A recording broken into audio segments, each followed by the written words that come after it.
Hey guys, it's been a while. It's been an interesting time. In this video I'm going to talk a bit about my internet and what I've been doing with that. But in the meantime, also my big editing laptop got somehow corrupted. It just wouldn't run. And then I ended up going through a huge fiasco with it to reinstall Windows, and of course all my footage I had before that is gone. But I've learned my lesson, and I now have a really good little portable hard drive because my other one was full, so I hadn't put it on that, so I store everything on that now rather than my laptop. So yeah, I lost a lot of footage, so I couldn't do much about that. But anyway, so I've been trying to upgrade my internet because where I'm parked and also other places, I was just struggling a bit to get consistently good internet, and I do need it for my work. And with video, it was getting really bad, like up to telling me it was going to take 13 hours to upload a 10-minute video. So, and being on solar, I'm not on power now. That was only for winter. Yeah, I'm running my laptop for 13 hours just isn't really where it's at, and I can't do any work while it's uploading because it just slows everything down, so I can't use it then, and it's just not a good thing. So I thought, well, I've had this tiny little antenna, which I'll show an image of. It's a tiny little LED antenna on the roof for a long time, and yeah, it helped a little bit, but not a lot.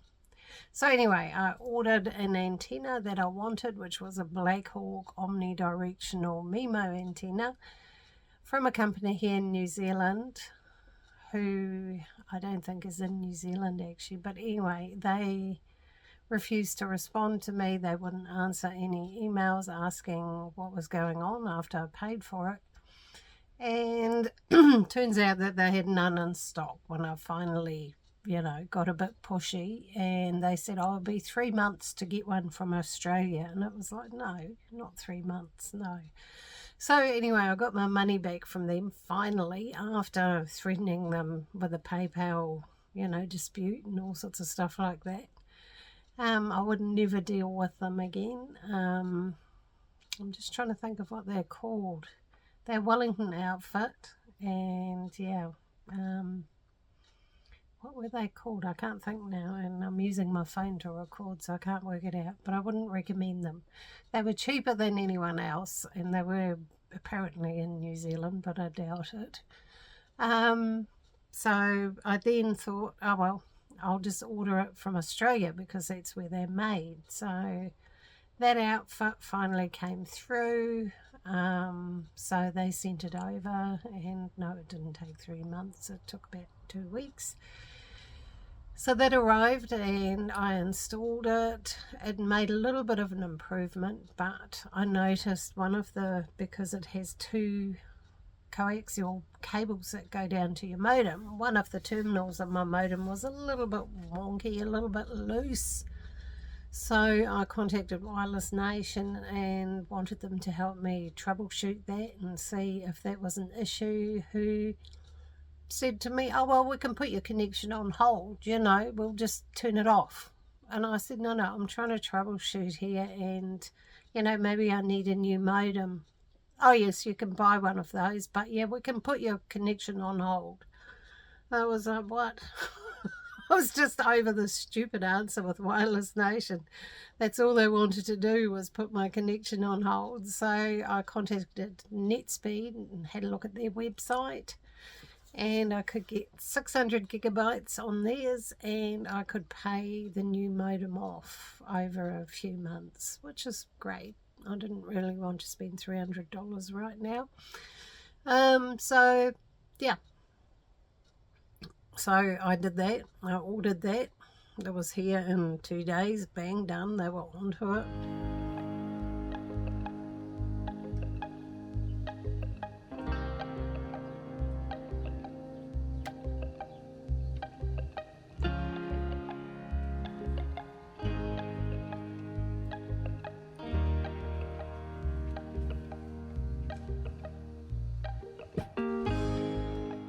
That's my new one from NetSpeed. I do seem to get better speeds with it. About a couple of times as fast as Wireless Nation was on the old modem, but it is a better modem. I mean, they run off the same towers, so I'm guessing it's just the modem. Old one was a Huawei B315, I think they were called. Little wee ones, and yeah, it was old. It had been knocked around and dropped and crashed around. And, you know, it had a hard life. I've had it for years, like 5 years or 6 years or something. Originally got it from Vodafone actually. So anyway, I rang up Wireless Nation and said, okay, you can disconnect me now, you know. Yeah, I'm ready. And they were like, oh, but we can, if Spark works, we could provide you with a Spark SIM card, or we could, you know, maybe your modem. And I'm like, look, that's what I was kind of trying to communicate with you about last time. No, just, you can put my connection on disconnect or hold now. And they went, okay, but we have to keep your account running till the end of the month, till the 31st, so your connection will have to run until then because of billing. And I went, okay.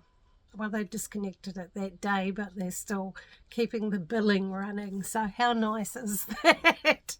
I wasn't impressed. I don't really care because I'm not using it. I'm using the other one. But, you know, they were a really good company when I first went over to them from Vodafone. But I don't know, I just found them really weird to deal with.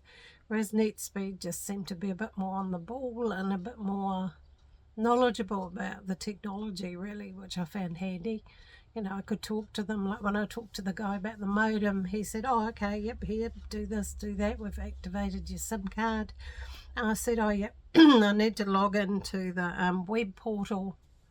And he went, oh, okay. And I said, yeah, no, I've got an external antenna, I need to reset the settings. And he was like, oh, yep, cool. I'll send you a whole lot of stuff of different things and settings you can do about that, you know, with your login info there. And yeah, he sent me a whole bunch of information that I hadn't actually asked for, but once he realized that I knew how to get into all that side of things, he was like, yeah, have all this information. So yeah, I've switched to them. That modem seems to get better reception. Once again, I don't 100% know how it works, but you know, NetSpeed and Wireless Nation both run off Vodafone towers in this area. So, and the Vodafone tower in this area still gets really congested in the evening. Like I can get really good speeds in the middle of the day and in the morning, and by 5 o'clock it's getting slower, but it's still workable. And I can work with that, and I can do big things like upload during the day, during the week, rather than in the evening and things like that. So that's doable. At least it's working. The other it just wasn't working properly anymore. I was having to boot my old modem about every hour and a half, 2 hours, because it would just stop working, and I'd have to turn it off and turn it back on. And yeah, Wireless Nation weren't particularly interested in that issue. So it's been a lot more involved than what I expected. I was just going to buy an antenna and attach it to the system, which I've done. I've mounted it on the roof. I'll insert some footage of that. But yeah, internet on the road, it's certainly an interesting topic. And most of the information you can get on YouTube is all American based, and is all with their carriers AT&T and Nomad Internet and all the various ones they use, or Starlink, which that looks appealing for one day maybe, but at the moment it's like about $1,000 to get the hardware and $200 a month for, you know, your rental of the system.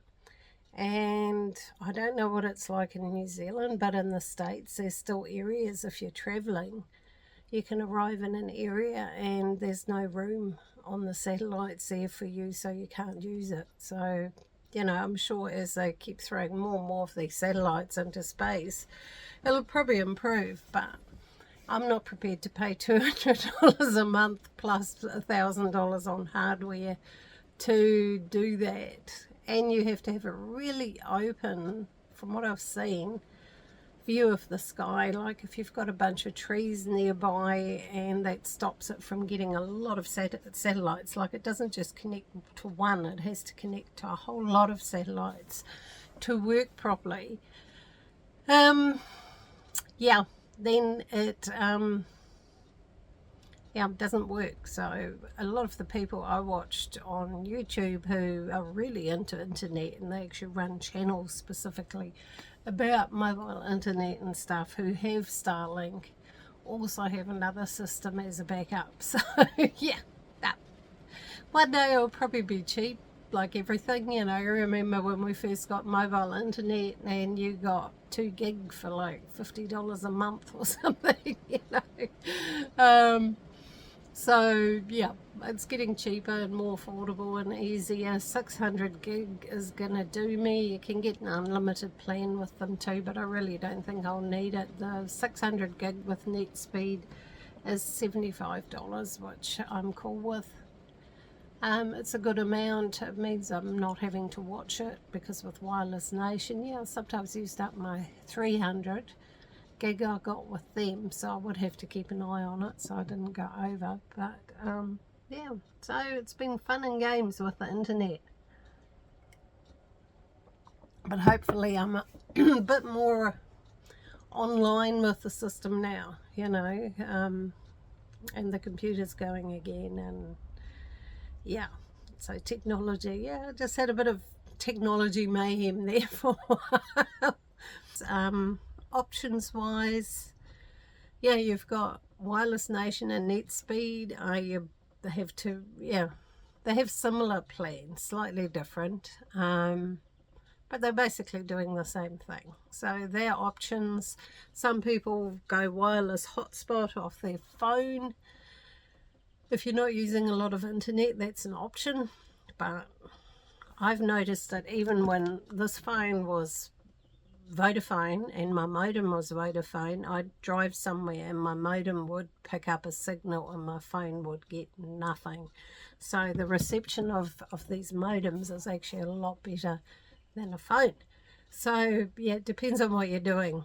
A phone will do it if you're hardly ever, you know, having to use big chunks of data, if you're not streaming stuff all the time or uploading or relying on it. If you're doing a bit of Facebook and a bit of scrolling and a bit of, yeah, your hotspot will do the job. Yeah, and it's affordable. You can get a lot of unlimited plans from the different carriers now. The only thing to pay attention to if you're doing that is that a lot of them have like 20 gig of high speed, and then they drop you down to a throttled connection, which will drag you down very, very slow. So you won't be able to watch Netflix very easily or anything like that on one of those connections once they're throttled. So if you're going for an unlimited plan via your phone, via a hotspot, pay attention as to whether it's throttled or not after a certain amount of usage. Yeah, so yeah, that's worth noting. So yeah, there are those options. There's, yeah, quite a few people use skinny hotspots and things like that, so I think they're a contender in the system too. I haven't looked into these very much, but yeah, they're there. Then there's Wireless Nation, of course, and NetSpeed, who have, yeah, good plans. They're much more affordable than they used to be. You can get unlimited plans with both of them if you're a really heavy user, or you can get, I think Wireless Nation has smaller plans for people who don't use much like that. I think they have a 40 gigabyte plan for people who don't use much internet, whereas NetSpeeds I think start a little bit higher than that, but they're pretty similar. So yeah, I just got fed up with being told they wanted to disconnect me every time I tried to get them to help me troubleshoot something. I was like, that's not the answer. I need to work, you know. Just turning it off isn't really the solution here. So, and plus, once I had a look at net speed and I could get 600 gig instead of 300, I thought, well, why not? And get a new modem, you know, which I needed. So that's why I did that. But Yeah, so they're those. And then, yeah, if you're feeling flush and want to do it, yeah, Starlink, I think it's going to be great in the future. I don't know how good it is in New Zealand. I don't actually know anyone who's got it running in New Zealand. If you have, please do comment below so people can know how it's running. I watch a van life in Canada, Van City Van Life. He uses it all the time and he's having a really good run with it. And I've watched others in the United States who haven't been able to get it in places and things like that. So I have no idea how it works here in New Zealand, how many satellites it's got, even how many it needs to connect to. That may be, yeah, if I research that, I might make another video about that.